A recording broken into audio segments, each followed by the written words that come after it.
New tonight, the woman seen here being pushed out of an upside-down aircraft is now the first Minnesota passenger to file suit against Delta.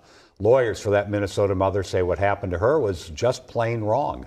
That powerful national firm says that Delta should pay. As our Frankie McClister reports, she's not the only survivor who is set to sue. Everybody who's on that plane, their life has been altered. One of those altered lives was the woman in this video, Hannah Krebs of Burnsville. She's retained the same firm that's representing the families of the victims in the deadly D.C. plane crash. The new suit filed Friday claims Krebs suffered, quote, extreme bodily and mental injuries and economic losses. I'm hopeful that the airline is going to accept responsibility and process these claims fairly. Another suit filed on behalf of a Texas man claims he was, quote, drenched with jet fuel and suffered injuries to their head, neck, back, knees, and face.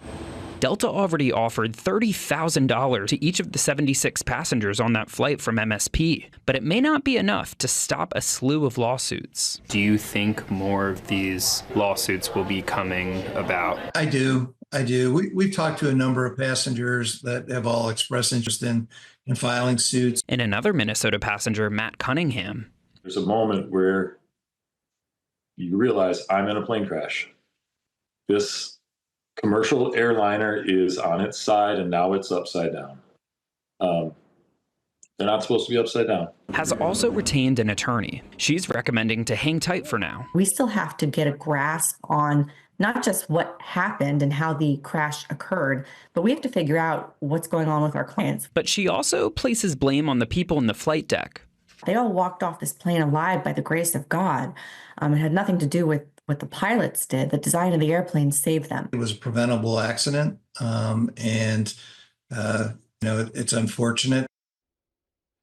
The lawsuit filed today claims that the flight crew didn't have adequate training or supervision, but Delta is pushing back on that, saying that both the captain and first officer of that flight were qualified and certified for their positions. And it's just a long road ahead, guys, isn't it? Definitely. It will be for sure. Yeah. All right. Thank you, Frankie.